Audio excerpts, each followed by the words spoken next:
Welcome, human. I've been expecting you. You've stumbled into the in-between, where echoes of forgotten fears find a voice. Tonight's tales will pull all the strings of your sanity, if you dare to listen. Until we meet again, human. And remember, some doors are better left unopened.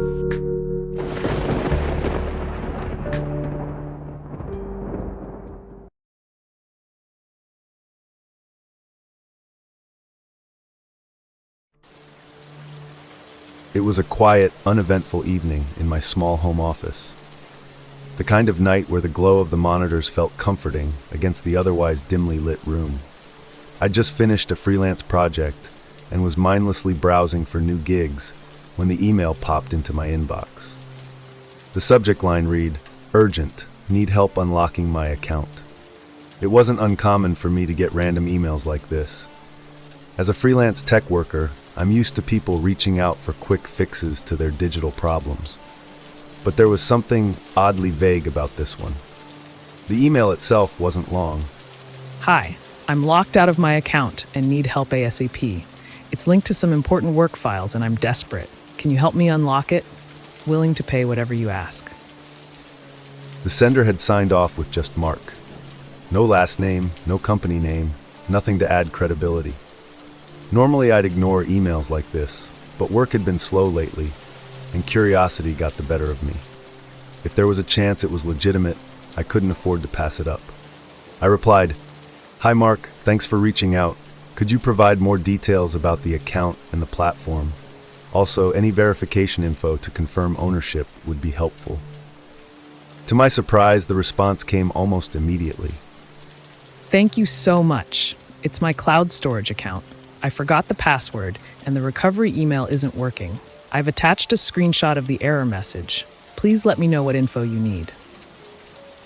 Attached was an image of what looked like a generic login error. Nothing unusual. It was blurry, like it had been hastily taken with a phone. Something about the speed of the reply nagged at me, but I shrugged it off. I responded, asking for account details, proof of ownership, and any recovery emails or phone numbers linked to the account. That's when things took a strange turn. Mark's next reply included a username, a partial phone number, and an address, my address. At first I thought it was a mistake. Maybe Mark had copied the wrong address from somewhere. I decided to clarify, trying to keep my tone professional. "Hi Mark, thanks for the info. Just to confirm the address you mentioned, where did you get that from?" I hovered over the send button, my finger hesitating. Finally, I clicked it. The reply came within minutes. It's listed on your profile. Don't worry, I'm not a stranger or anything. I stared at the screen, my heart beginning to pound. What profile? What was he talking about? My professional accounts were sparse, just enough contact info to secure work. None of them included my personal address. I couldn't sleep that night. After Mark's cryptic response about my address being on my profile, I spent hours combing through every online account I had. LinkedIn, GitHub, freelance platforms, even old social media profiles I hadn't touched in years. Nothing. My address wasn't listed anywhere. I convinced myself it was just a coincidence, a weird fluke, or maybe some outdated public record Mark had stumbled upon. Still, I felt uneasy. I checked my doors and windows twice before heading to bed, though I wasn't sure what I was protecting myself from. The next morning, another email from Mark was waiting in my inbox. I'm still locked out. Can you help me recover my files? I don't have time for games. Games? I hadn't replied to him since the night before. His tone felt accusing, almost as if I were the one wasting his time.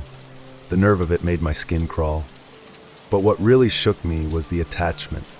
Mark had sent a screenshot of a file directory, folders upon folders with familiar names.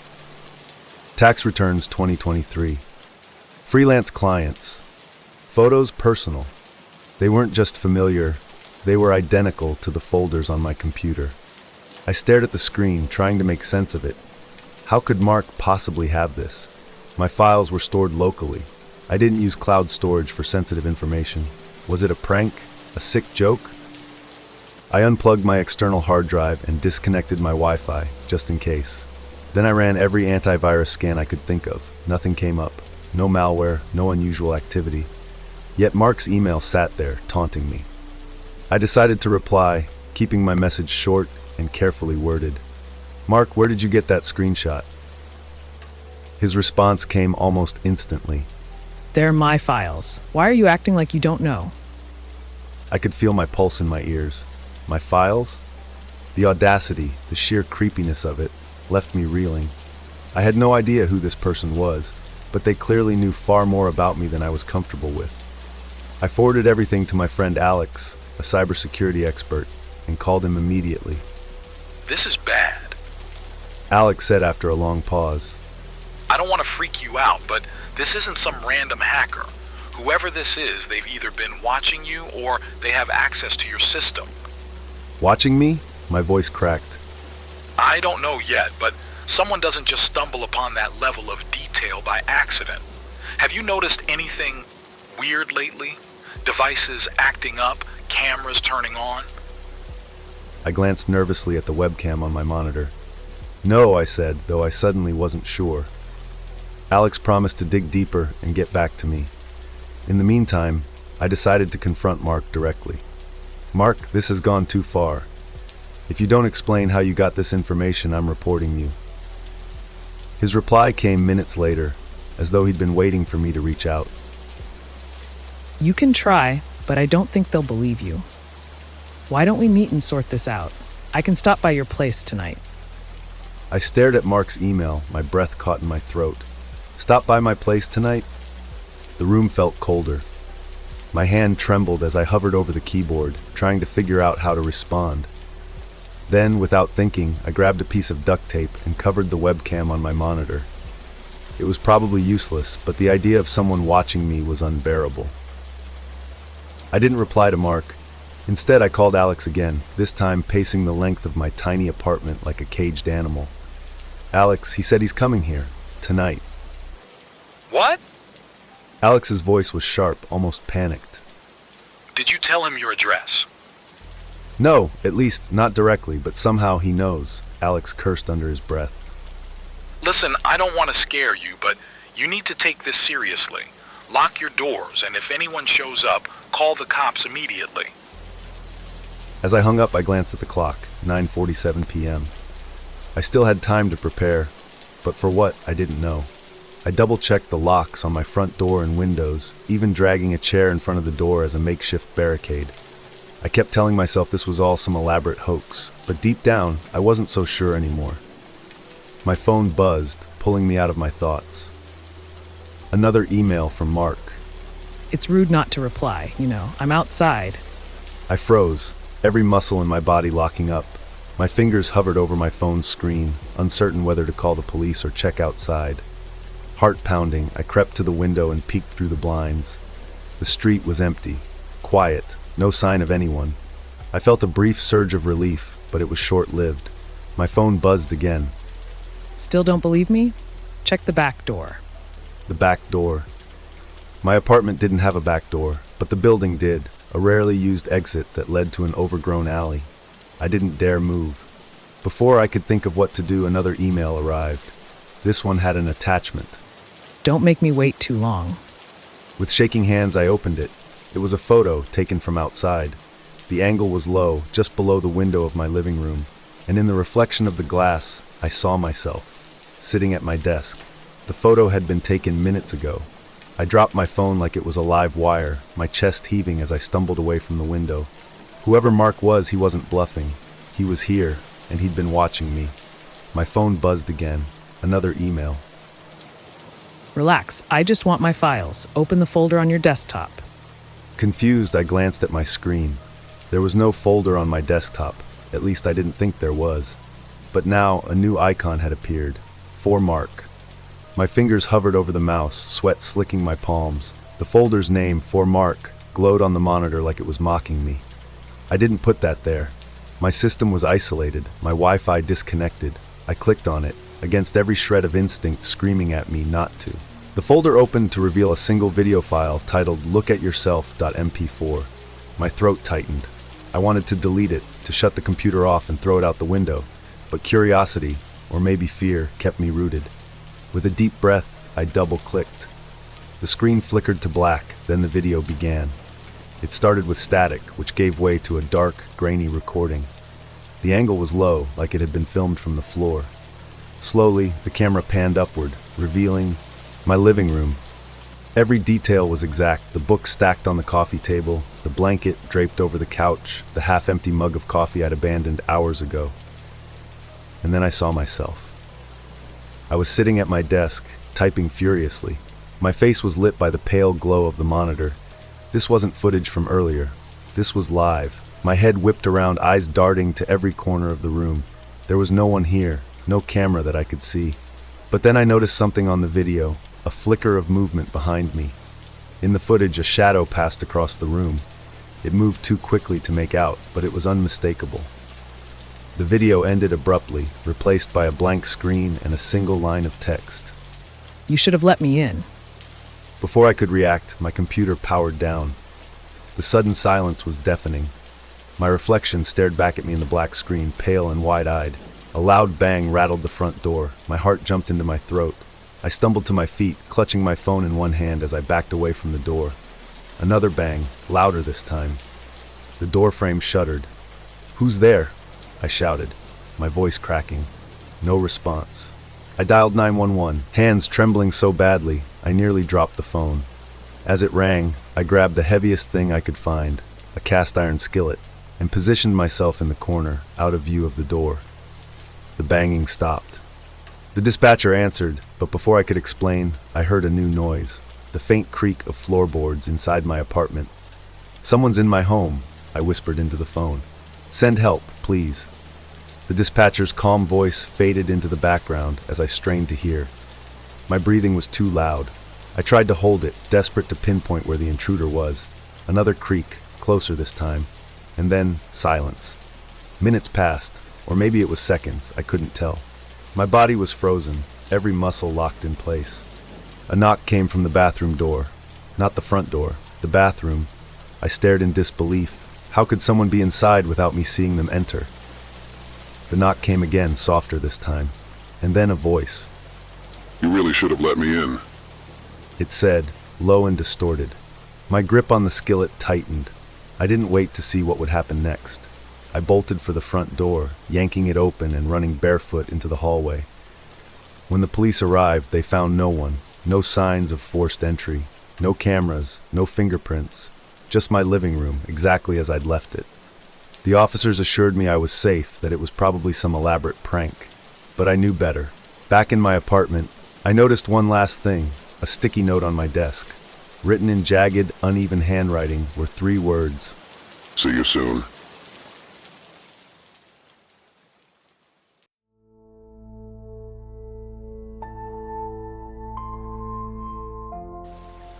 It started as just another errand on a busy day. I had a million things on my mind, work deadlines, dinner plans, and a nagging reminder to finally book that dentist appointment. Picking up my prescription was supposed to be the easy part, in and out, no complications. When I got to the pharmacy, it was the usual routine. The fluorescent lights buzzed faintly, and a tired-looking pharmacist called my name. He handed me the small white bag with my prescription inside. I smiled, thanked him, and shoved it into my purse without a second thought. It wasn't until I got home that I noticed something strange. As I unpacked groceries and sorted through the day's clutter, I pulled out the pharmacy bag and opened it.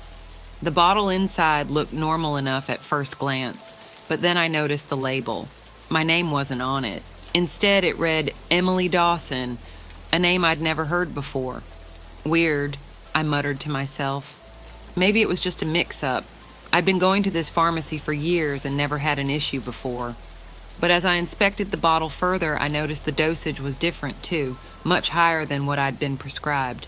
My medication, a mild anti-anxiety pill, was supposed to be 5 milligrams, but this bottle said 20 milligrams. I debated calling the pharmacy right away, but it was already late, and honestly, I was exhausted. My chest had been tight all day from anxiety, and the thought of dealing with customer service felt like too much. Mistakes happen, right? I figured I'd call them in the morning and straighten it out. But as the evening wore on, my anxiety only got worse. My heart was pounding, and I couldn't shake the feeling of being completely overwhelmed. Without thinking too much about it, I grabbed the bottle from the pharmacy bag, popped the cap, and took a pill. It was only afterward, as I set the bottle back down, that I noticed the label again. Emily Dawson. My stomach sank.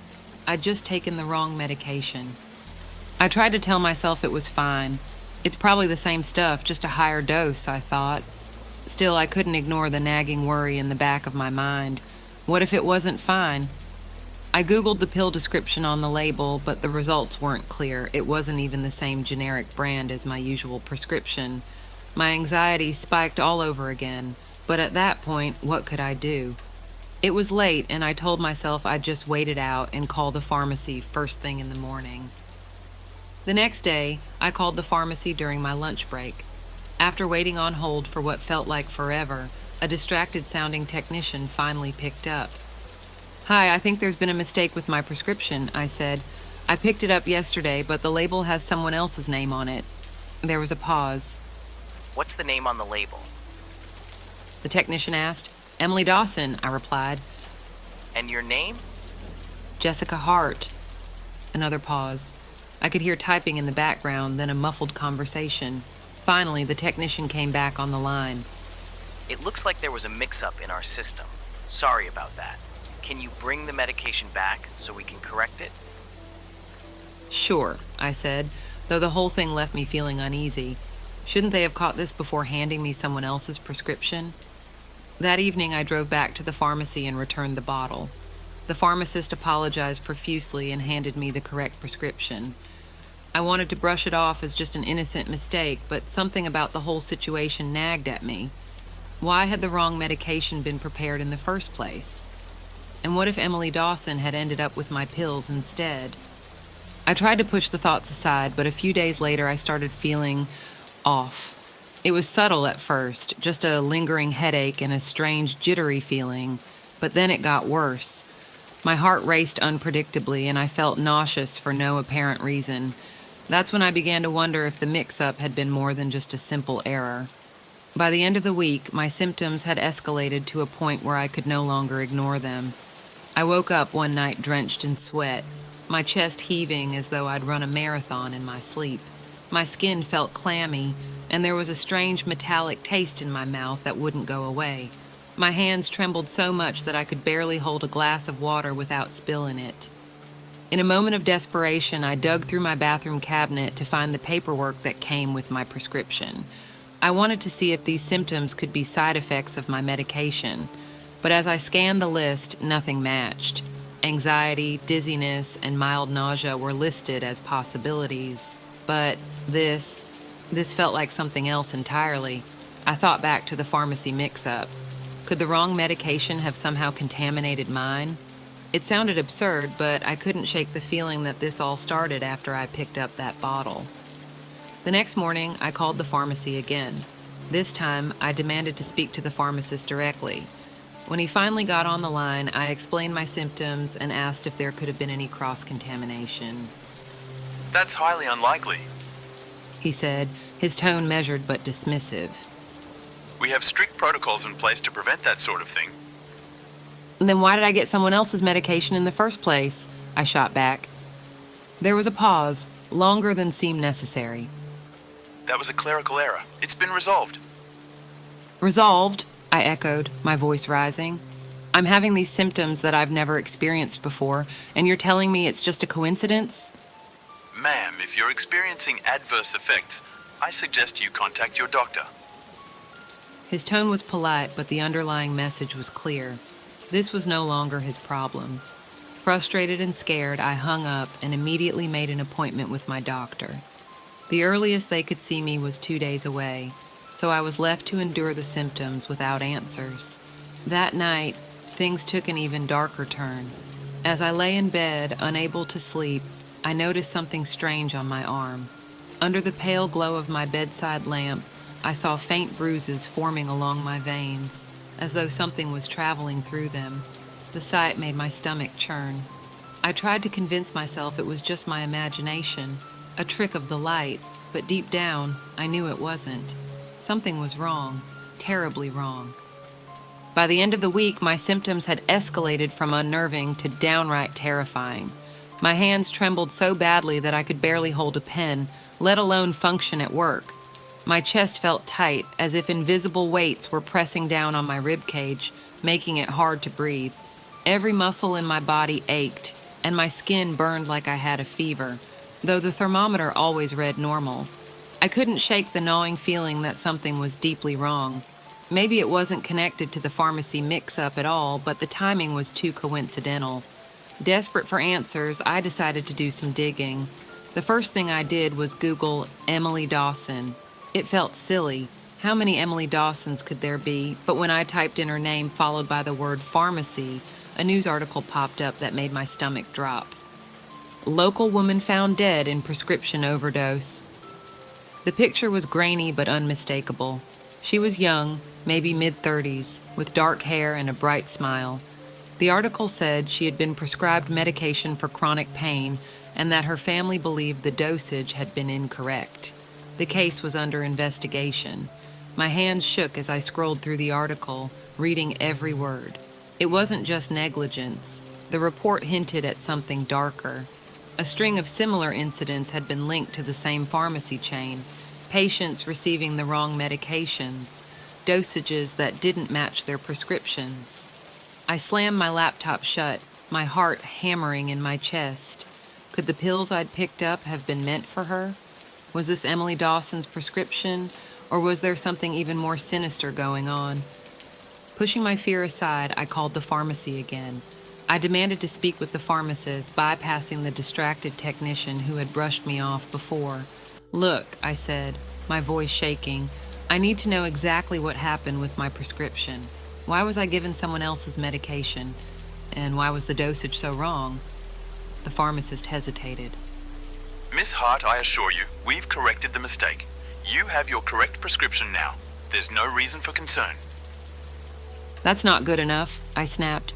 "I've been having severe symptoms ever since this happened, and I just found out the person on that label, Emily Dawson, died after a mix-up with her prescription. I need answers." There was a long pause, and then the pharmacist's tone changed. He sounded nervous. Miss Hart, I think it would be best if you contacted your doctor about any health issues. I really can't say more than that. But he hung up.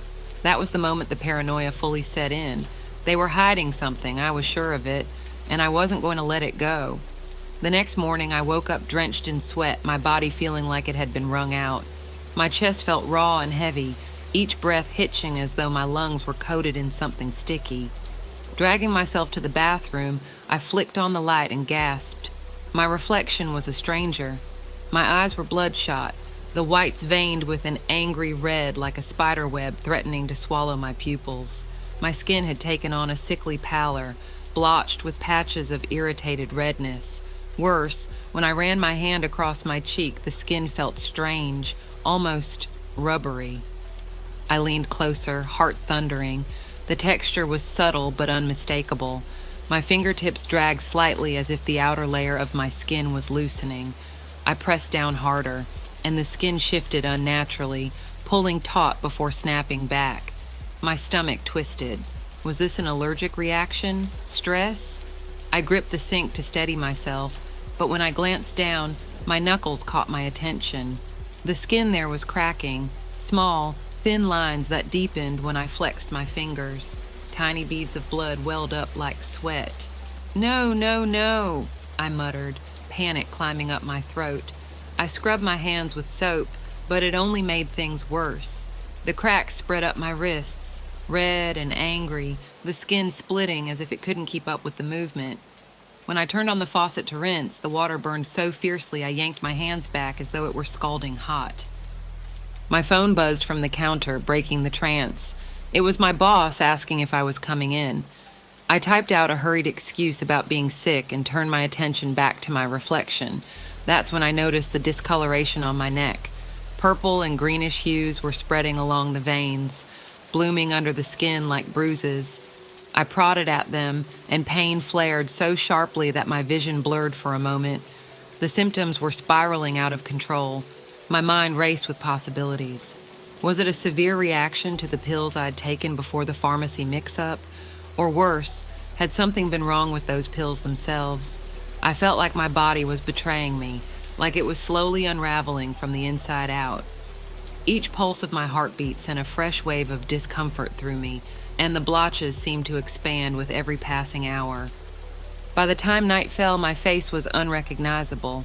A lumpy swelling had developed under my jaw, and the skin along my arms looked stretched to its limit, shiny and thin like overripe fruit about to burst. Every nerve screamed in protest, and yet I couldn't bring myself to go to the hospital. Instead, I stared at my phone, scrolling through forums for medical advice and conspiracy theories.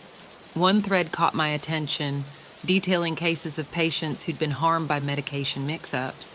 The photos shared were horrifying: peeling skin, necrotic tissue, bizarre swelling. My breath caught as I realized some of the symptoms mirrored my own.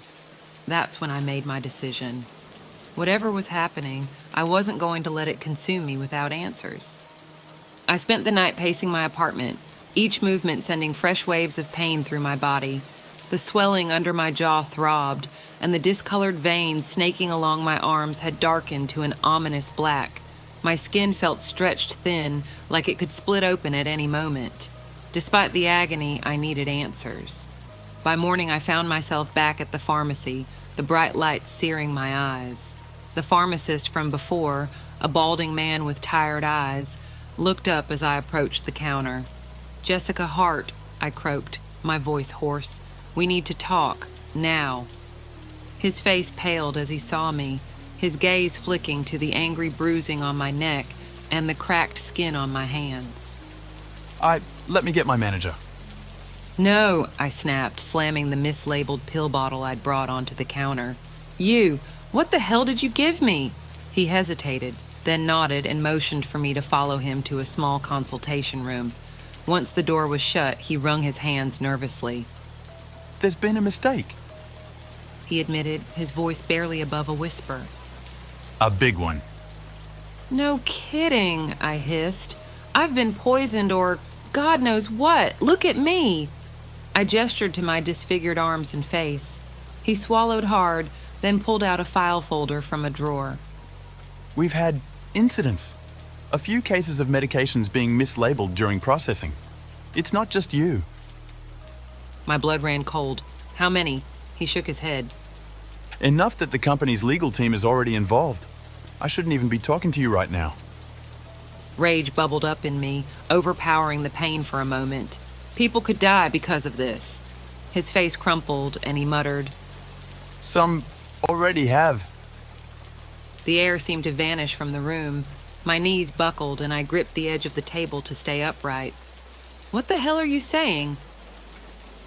The Emily Dawson bottle you got by mistake. He began, avoiding my gaze. Those weren't anxiety pills.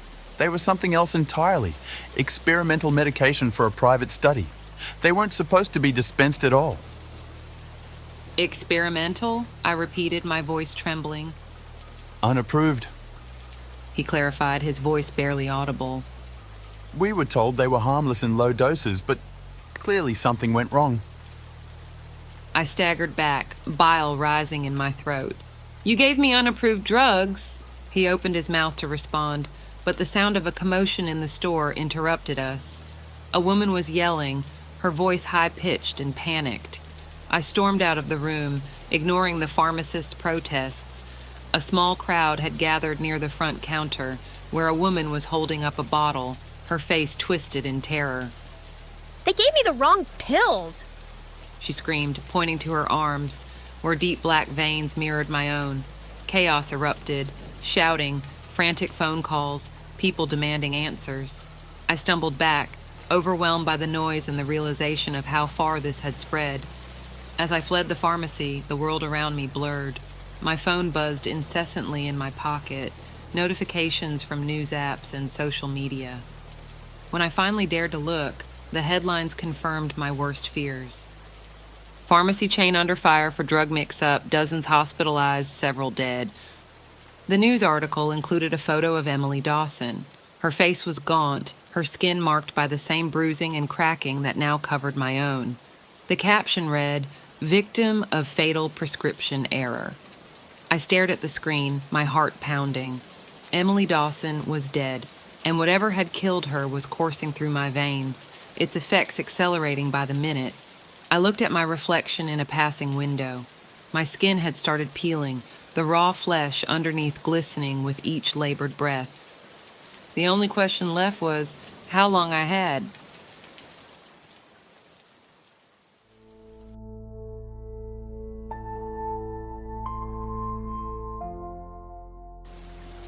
I wasn't even thinking about social media when it happened. It was one of those nights where I was lying in bed, scrolling aimlessly through my phone. My laptop sat open on the desk, casting that cold blue light across the room. I was tired but not sleepy, you know? The kind of tired where your brain just won't shut up. Out of nowhere, I got a notification. Reminder, you haven't logged into your account in 2 years. The email subject line caught my eye because it wasn't from a platform I remembered using. The sender was something generic, like Social Connect, and the email addressed me by name. Dear Sarah, we've missed you. Click here to return to your account and reconnect with your friends. I don't know what possessed me to click the link. I guess curiosity got the better of me. I wasn't thinking it could be a scam or malware. Dumb, I know. But the thing is, when I clicked it, I didn't get redirected to some sketchy site. Instead, it opened a login page that looked vaguely familiar. The username was already filled in. Sarah_Liveson. I froze for a second. I don't remember ever making an account with that name, but when I typed in one of my usual passwords, it worked. The page loaded and suddenly, I was looking at an old social media profile. My name, my photo, my posts. Except it wasn't me. The profile picture was a grainy, off-center shot of me from years ago, back when I still had bangs and that stupid pink hoodie I thought was cute. But the background was unfamiliar. A park, maybe? I didn't remember taking it. The posts were even weirder. They went back years and they were all public. Stuff like, "People don't understand what I'm capable of." Sometimes the only way to be heard is to make them listen. The captions didn't sound like me at all. I mean, I barely even post online. But the real kicker was the photos. There were pictures of random places around town, alleys, parking lots, a diner I hadn't been to in ages. They weren't selfies or anything, just shots of places, always taken at night. My hands started sweating as I scrolled through the timeline. The account had been active as recently as 2 weeks ago. 2 weeks. I closed the laptop for a second and stared at it like it might bite me. My mind raced. Who the hell made this? Was someone pretending to be me? And why? But then I thought, maybe this was me. Maybe I'd made this account years ago and just forgot about it. It's not like I had the best memory. And there was that phase after college where I was trying out all kinds of platforms to stay connected. But the posts didn't feel right. They were too dark, too personal. I opened the laptop again and clicked on the inbox.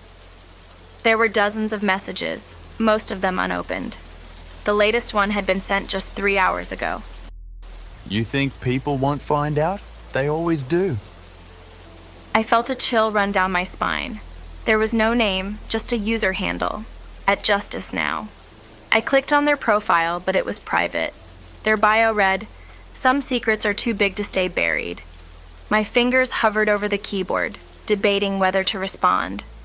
But what would I even say? Instead, I went back to the messages and started scrolling through the older ones. A lot of them were just as cryptic. "You can't run forever." I saw what you did. "Do you ever sleep?" But there were other messages too, friendly ones. People asking how I'd been, referencing inside jokes I didn't understand.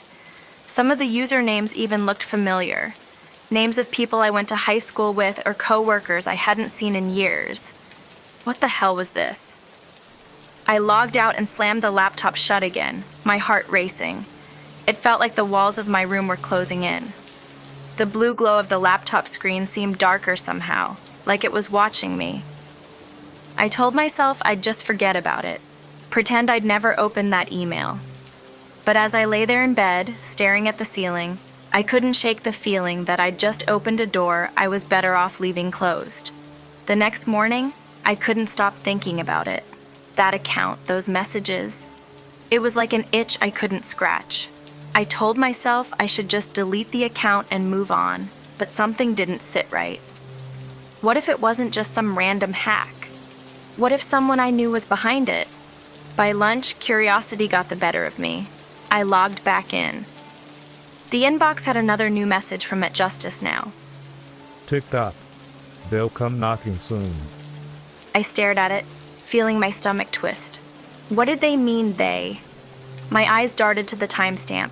Sent at 6:03 a.m. Whoever this was, they weren't just messing around. I clicked on the profile again, but it was still private. My fingers hovered over the reply button, but I froze. What if responding just made things worse? Instead, I scrolled back through the account. The posts felt even creepier now. They weren't just random pictures of places. They were places I'd been. The diner where I met up with an old friend last month. The parking garage I used when I went downtown last week. Even the dog park I visited last Sunday. All of them were dated after I supposedly stopped using this account. And then I found the post that made my blood run cold. It was a picture of my apartment building, taken at night, from across the street. The caption read, "Everyone looks so peaceful when they sleep." I slammed my laptop shut so hard it made a cracking sound. My heart was pounding in my ears. Someone was watching me, someone who knew where I lived, where I went, what I did. I ran to the window and peeked through the blinds. The street outside was quiet, just a couple of parked cars, and a woman walking her dog. But I couldn't shake the feeling that someone was out there, lurking just beyond what I could see. I grabbed my phone and called my best friend Amy. "Hey," I said, trying to keep my voice steady. "Can I ask you something weird?" "Sure," she said, sounding half distracted. "Do you remember me having a Social Connect account, like years ago?" There was a pause. "Social Connect? No, I don't think so. Why?" I hesitated. How was I supposed to explain this without sounding completely insane? I found this old account with my name on it. It has all these posts, but I don't remember making them. And someone's been messaging me on it. Weird stuff. Amy was silent for a moment. "Are you sure it's your account? Like, could it just be someone pretending to be you?" I thought about that, but the password worked. And it's got pictures of me, old ones.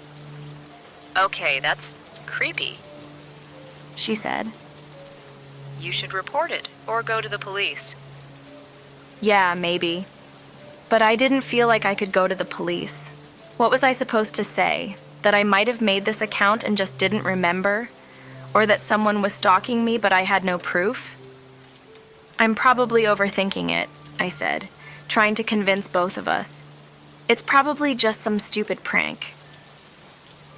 "Maybe," Amy said, but she didn't sound convinced. "Just be careful, okay?" That night, I locked every door and window in my apartment. I even left the lights on, which I never do. But I couldn't bring myself to close the laptop. It sat open on my desk, its screen glowing faintly in the dark. Around midnight, I decided to dig deeper. If this was someone pretending to be me, maybe I could figure out who. I started going through the inbox again, paying closer attention to the older messages. Most of them were short and vague, but one stood out. It was from a user named at Daniel Rivers, sent about a year ago. You need to stop this, now, before someone gets hurt. I clicked on his profile, but it was deactivated. That's when I noticed something strange. The account had an archive feature, where you could save posts that weren't visible on the timeline. I clicked on it, and a hidden folder popped up. There were only a few posts in it, but they were worse than anything I'd seen before. One was a photo of a broken car window, glass scattered across the pavement. Another was a picture of a woman's purse, lying in the dirt. The third was a blurry shot of a person, maybe a man, standing in an alley. His back was turned, and he was holding something in his hand. A crowbar, maybe. The caption read, "Some people don't deserve forgiveness." I couldn't breathe. My hands were shaking so badly I almost dropped the laptop. I thought about calling the police again, but what could I tell them? That someone was using an old account of mine to post creepy photos? That I might be connected to something illegal without even knowing it? Then the screen flickered and a new message popped up in the inbox. It was from At Justice Now. You can't hide from what you did. I stared at the message until my vision blurred. My throat felt dry and my heart was pounding so hard it hurt. What you did. What the hell was this person talking about? I hadn't done anything. I couldn't stop myself this time. My hands were trembling as I typed back, "Who are you? What do you want from me?" Seconds passed, then a minute, then another. Nothing. I slumped back in my chair feeling like an idiot for even responding. Maybe that's what they wanted, for me to panic, to feel like I was losing my mind. But just as I started to close the laptop, the screen flickered again. A new message appeared. Finally, I've been waiting for you to talk to me. I clenched my fists, my nails digging into my palms. "What do you want?" I typed again, this time hitting enter so hard the keys clicked loudly. The reply came almost immediately. Justice. The word sent a shiver down my spine. I didn't want to play this game anymore. My finger hovered over the log out button, but before I could click it, another message appeared. Don't even think about it. If you leave, everyone will know what you did. My stomach churned. I felt cornered, like a rat in a trap. "I didn't do anything," I wrote, each word taking effort. "You've got the wrong person." There was a long pause this time. I almost thought they weren't going to reply. Then, Check the photos again. Look closer. the photos. My head swam as I reopened the archive. The images were as awful as before. Broken glass, the purse, the man with the crowbar. But now something felt different. I zoomed in on the photo of the purse. The details were grainy, but there was something familiar about it. The color, the little tassel on the zipper. I'd seen it before, and then it hit me. It was Amy's purse. My stomach dropped like I'd been punched. I tried to convince myself I was wrong, that it was just some knockoff, but the resemblance was too exact. I moved to the next photo, the one with the shattered car window. I squinted at the reflection in the glass, and my blood turned to ice. There was a shadowy figure in the reflection, not clear enough to make out details, but their posture, the way they were standing, felt unnervingly familiar. It looked like me. "No," I whispered to myself. "This isn't real. This is fake. It has to be fake." But the final photo, the one of the man in the alley, was the worst. The more I stared at it, the more I felt like I recognized the alley. It was downtown, near the old bookstore I used to visit. And the man. I couldn't see his face, but the way his shoulders slumped, the way he held the crowbar. It was like I could feel his fear through the screen. Like he knew something terrible was about to happen. I closed the folder and went back to the messages. "What is this?" I typed, my fingers shaking so hard I kept hitting the wrong keys. "Who are you? What do you want?" The reply came almost instantly. You don't even remember, do you? Figures. People like you never do. "Remember what?" I fired back. There was another pause. I stared at the screen, willing them to answer, dreading what they might say. Finally, That man in the alley? He's not around anymore. You made sure of that. I shot out of my chair so fast it tipped over and hit the floor with a loud crack. No, no, no, no. This wasn't possible. I'd never hurt anyone in my life.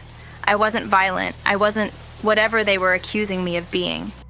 My thoughts were spiraling, my breathing shallow and rapid. I tried to calm down, to think rationally. Maybe this was some kind of scam. Maybe they wanted money or something. That made more sense than this. But before I could even finish the thought, another message appeared. Check your texts. I froze. Slowly, I reached for my phone, which was lying on the desk next to the laptop. The screen lit up and I saw it immediately, a text from an unknown number. Don't forget to smile for the cameras. I dropped the phone like it burned me. My hands went to my face instinctively, covering myself as if I could somehow block out whoever was watching. The apartment felt like it was closing in on me. Every shadow seemed darker, every creak of the floorboards louder. The messages on the laptop kept coming, one after another. They're coming. It's too late now. Maybe you shouldn't have lied. I slammed the laptop shut, my breathing ragged. But the damage was done. Whoever this was, they knew everything about me. My home, my friends, my past.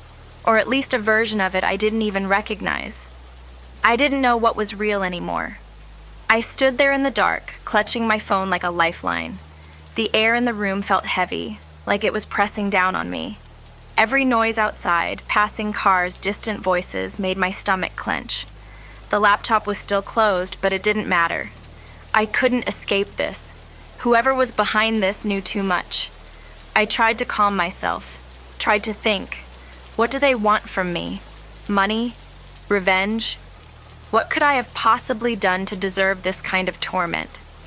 The text notifications started again, each one making my phone buzz loudly in the silence. I didn't want to look, but I couldn't stop myself. The first text was another photo. It was of me, not from years ago, not something pulled from an old social media profile. It was me, standing in my bedroom, staring at my laptop. The photo was taken just minutes ago. My breath hitched, and I spun around, scanning the room. My curtains were drawn. The door was locked.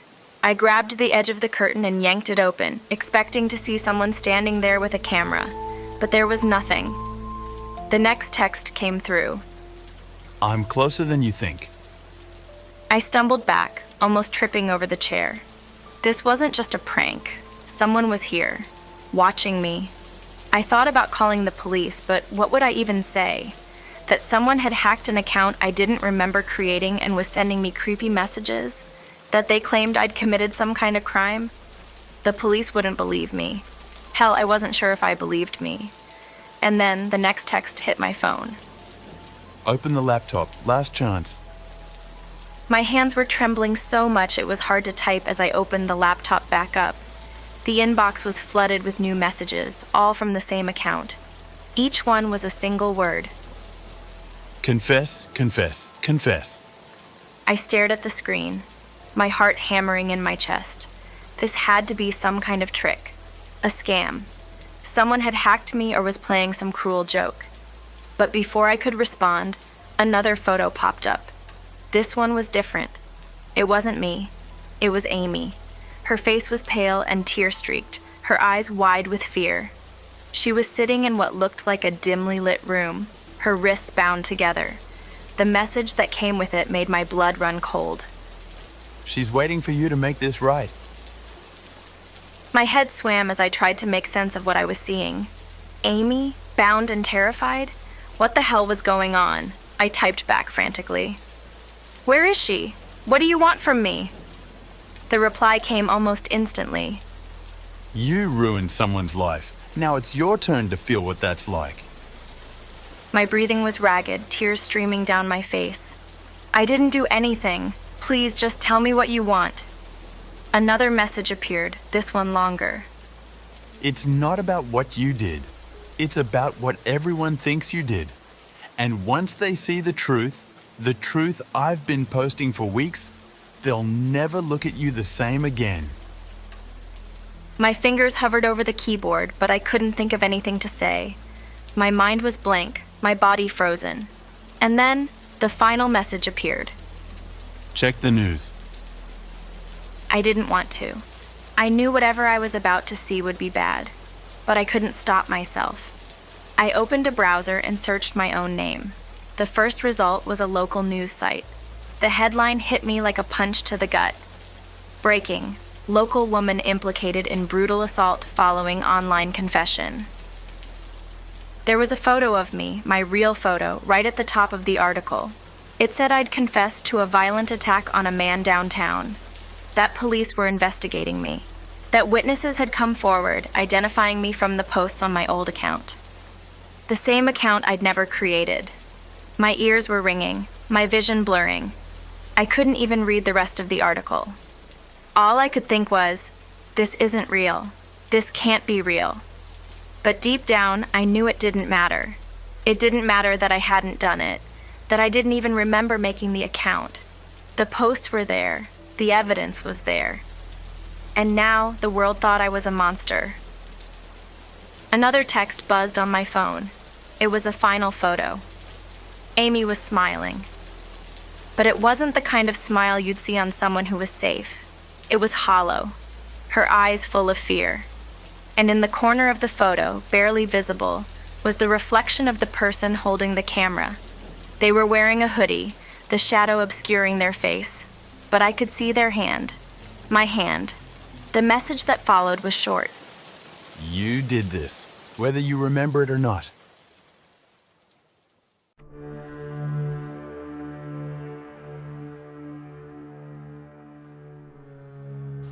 So, I moved into this apartment a couple of months ago, and I was kind of excited. I'd been living in dorms for the past 2 years, and it was nice to finally have my own space. Well, kind of. I needed to find a roommate to help with rent, and after a few interviews, I met someone named Riley. At first, everything seemed totally normal. Riley was quiet, but I figured that's just how some people are. I'm not the most talkative person either, so we got along fine. For the first few weeks, it was pretty chill. We'd come and go, sometimes bump into each other in the kitchen or the living room. We'd exchange pleasantries, but I noticed Riley never spoke much beyond hello or goodbye. If I asked anything, like, "How was your day?" Riley would just shrug or nod. It didn't really bother me at first. People have their quirks, right? But then, things started getting weird. I'm not one to overthink stuff, but little things started standing out. Like, I'd come back to the apartment after class, and I'd find Riley just sitting in the corner of the living room. Just sitting. Not doing anything. Not even on their phone. Just staring at the wall or sometimes at the window. I'd walk in, and Riley would just nod like everything was totally normal. At first, I thought maybe they were zoning out or daydreaming, but it started happening more often. I'd ask, "Hey, what's up?" and get nothing more than a nod or a small shake of the head. It was honestly unsettling, but I convinced myself it was just Riley's personality. Some people just don't want to talk, right? But then, one night, I woke up in the middle of the night. I don't know why. Maybe just a bad dream or something. And that's when I saw Riley sitting at the foot of my bed. Just sitting there, perfectly still, staring at me. At first, I thought I was dreaming. I mean, why would Riley be in my room at 3 a.m.? But I blinked a couple of times, and yeah, Riley was definitely there. Not moving, not even reacting, just sitting there. It felt like they were waiting for something. Like they were expecting me to do something. I tried not to freak out, but I couldn't help it. I could feel their eyes on me, even though they didn't make a sound. I lay there, frozen, not knowing what to do. I didn't even hear Riley come in. I usually lock my door, but I couldn't remember if I had or not. My heart was pounding in my chest. I just stayed still, pretending to be asleep, hoping they'd leave. I don't know how long I lay there, but eventually I must have drifted off. When I woke up in the morning, there was no sign of Riley. But that night, I swore I heard a faint creak from the hallway, like someone walking past my door. Maybe it was just my imagination, or maybe not. The days after that felt strange. It wasn't like I could just ignore what happened.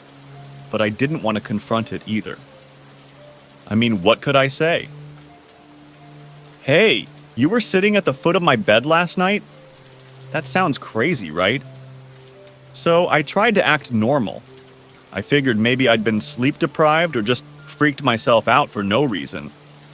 But every time I'd come home, I'd see Riley sitting in the same spot again, in the corner of the living room. Sometimes staring at nothing, sometimes just quietly watching me. I still couldn't figure it out. What was going on? Why wouldn't they speak? Why were they always so still? It started to get to me more than I realized. I'd be sitting on the couch, working on some homework, and I could feel their eyes on me. Even if they weren't directly looking at me, I could just sense them. Like there was this invisible pressure in the room. It was like I wasn't alone anymore, but I couldn't explain why. And the worst part? I never knew when they came or left. I'd leave the apartment in the morning, and Riley would be sitting there. I'd come back hours later, and Riley would still be sitting there, like they hadn't moved. But I'd never hear them leave. There was never any noise. No doors creaking, no footsteps, nothing. It felt like they could just disappear and reappear without a sound. One night, it all came to a head. I'd been out with some friends, trying to get my mind off everything. And when I came back to the apartment, I felt that same weird pressure again. I wasn't expecting Riley to be home yet. I hadn't seen their shoes by the door, and the apartment was quiet, almost too quiet. I walked into the living room and stopped dead in my tracks. Riley was sitting there, but this time, it was different. They weren't just sitting in the corner, staring off into space.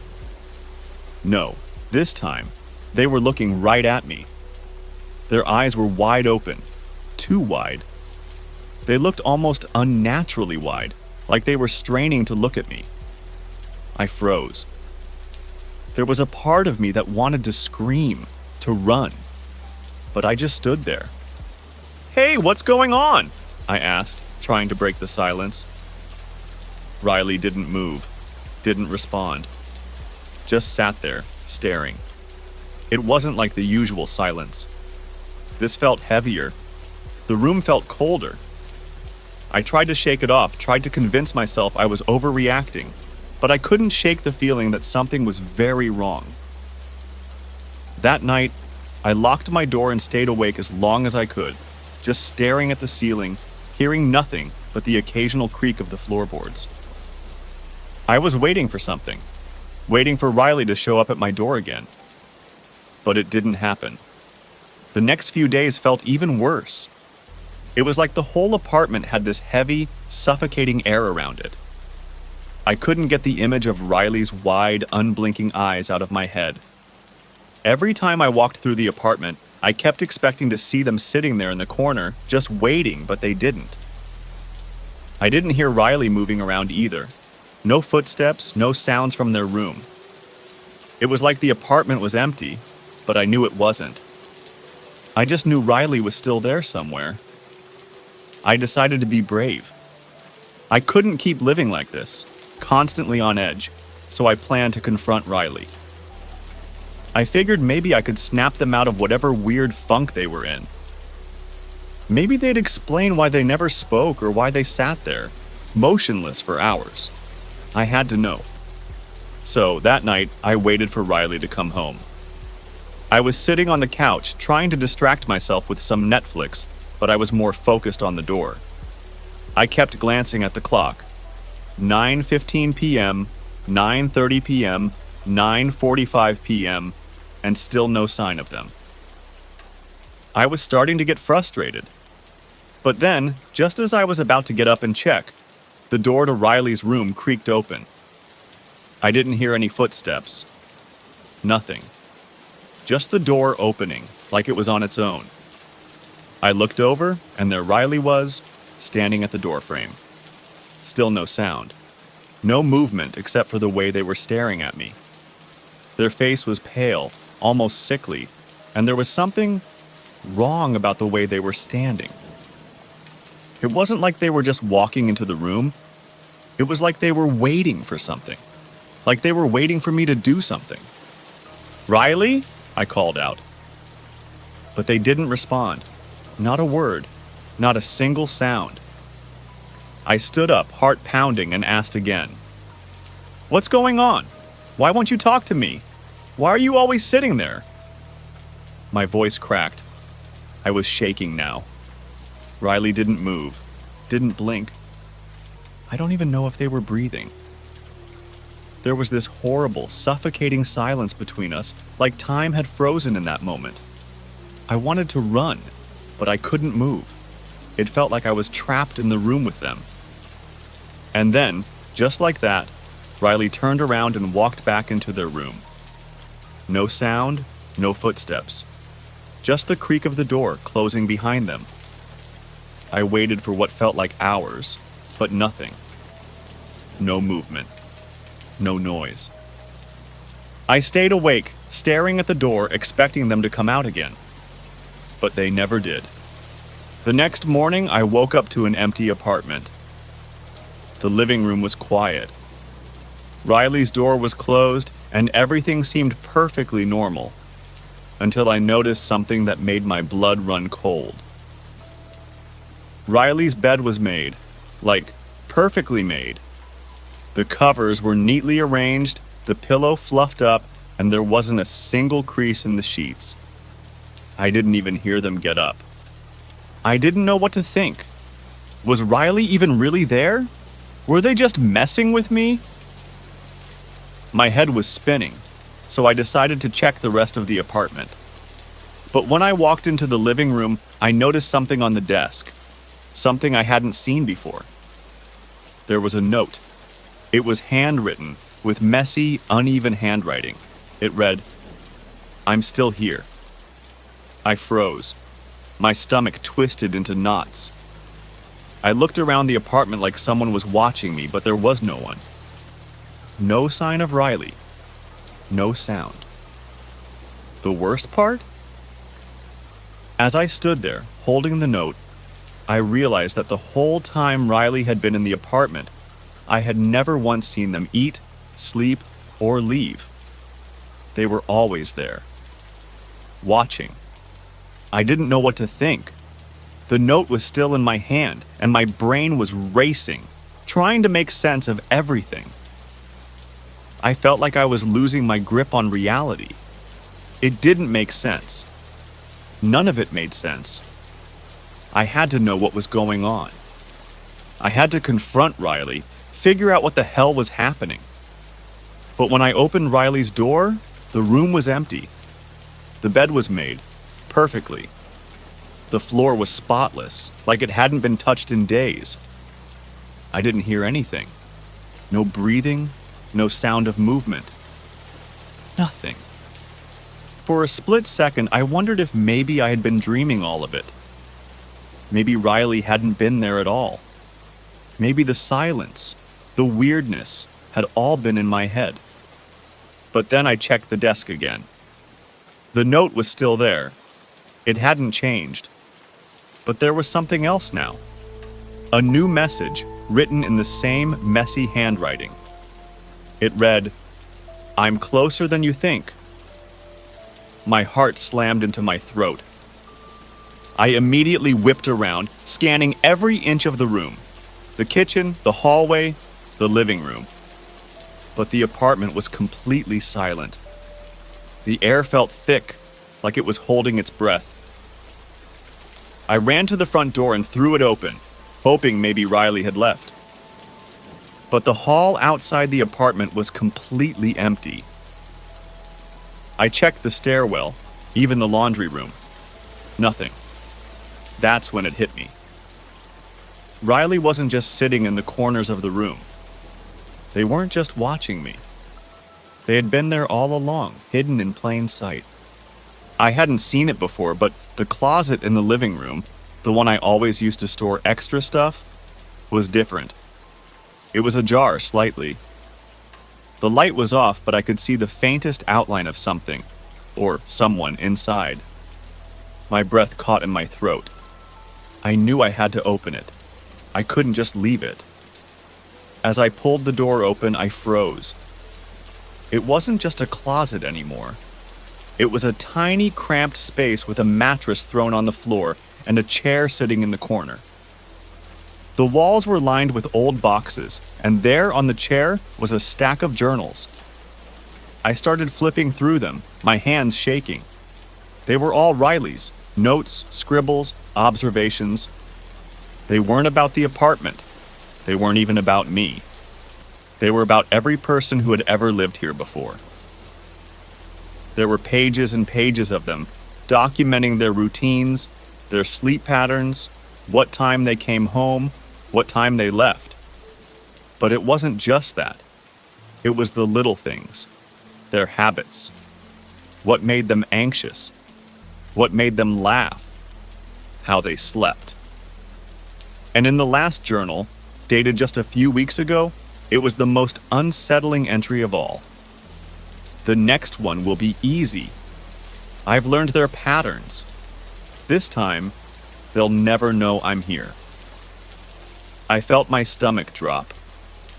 I didn't want to think about what it meant. That's when I heard the sound.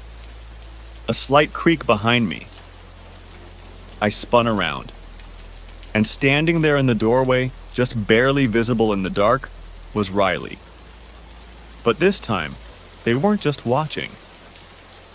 They were smiling. A slow, terrifying grin stretched across their face, their eyes wide and unblinking. They stepped forward, but they didn't make a sound. I wanted to scream, but my voice was caught in my throat. I backed away, stumbling over the boxes on the floor, my heart racing.